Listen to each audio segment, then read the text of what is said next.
Hello, this is Dr. Christy Patton-Lukes, a chemical engineering professor at Missouri S&T. In these videos, we're going to start looking at activity of species and how it relates to chemical equilibrium. In this lecture specifically, we will be deriving the equations that describe chemical equilibrium of a reacting mixture. Let's start by looking at chemical equilibrium at fixed temperature and pressure. And so the criterion for that is that the sum for all the species of the component, the stoichiometric coefficients times the partial molar Gibbs energy of each species will add up to be 0 for a reaction. But we can relate this to fugacity. G sub I, the partial molar Gibbs for a species, is a function of temperature, pressure, and composition, but it is equal to the pure component Gibbs energy, which is just a function of temperature and pressure, plus RT times the natural log of the fugacity of species I in the mixture divided by the fugacity of species I if it were pure.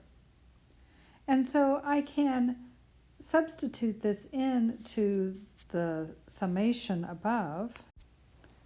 We see that we have the sum of the nu i's times the pure molar Gibbs energies plus RT times the sum of nu sub I times the natural log of Fi for the mixture over Fi.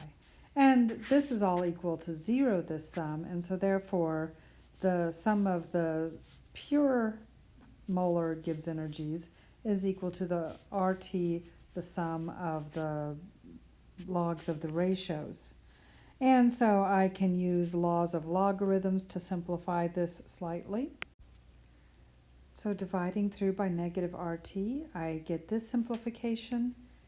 Using this, moving it to an exponent, I'm going to end up with the fact that this is the log of the product of Fi for the mixture over Fi for the pure raised to the nu power.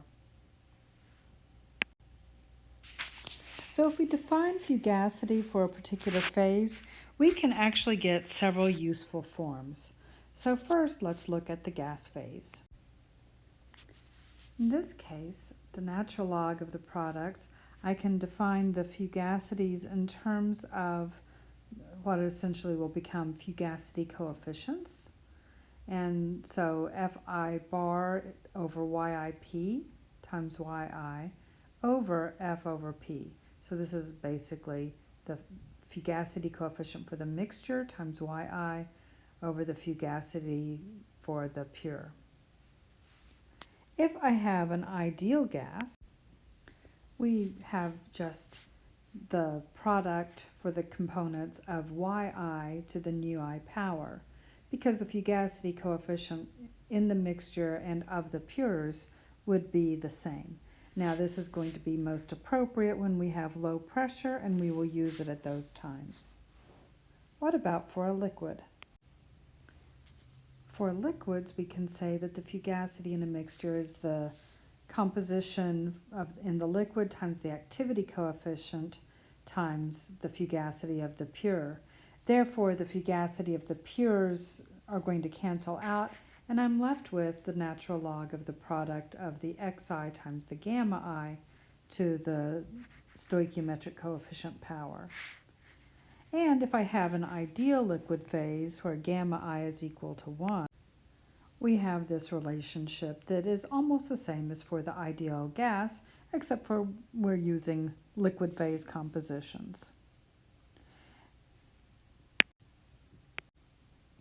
Now let's consider that we're using standard state data for the Gibbs energy.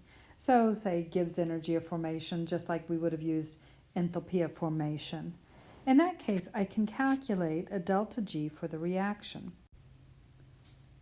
Therefore, delta G of reaction is the sum of the stoichiometric coefficients times delta G of formation for each of those. And so at 25 degrees C in 1 bar, the delta G of reaction over RT is going to be found from the relationships we just defined. So therefore, it's the natural log of the product of the fugacity for the species I in mixture divided by fugacity as a pure at the standard state, all raised to the stoichiometric coefficient power. Now we can define activity based on this. A sub I is the activity of species I, and it would be the fugacity in the mixture divided by the fugacity in the pure. Thus, negative delta G of reaction over RT is the natural log of the product of the activities to the nu I power. And as we've just seen, if I have, say, an ideal gas, then A sub I is equal to Y sub I. If I have an ideal liquid, A sub I is equal to X sub I. And for just a general liquid, A sub I is X sub I times gamma sub I.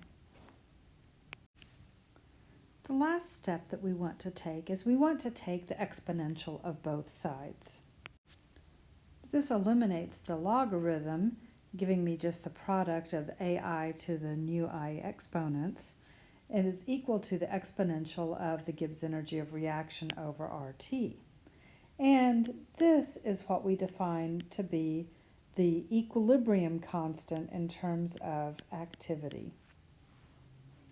And recall that when we do this, delta G of reaction is based on the sum of the nu sub i's times the Gibbs energy of formation for each species. So this allows us to describe what is occurring at equilibrium. So this concludes this video lesson. In our next lesson, we'll be looking at examples using these concepts. Thank you very much for your time.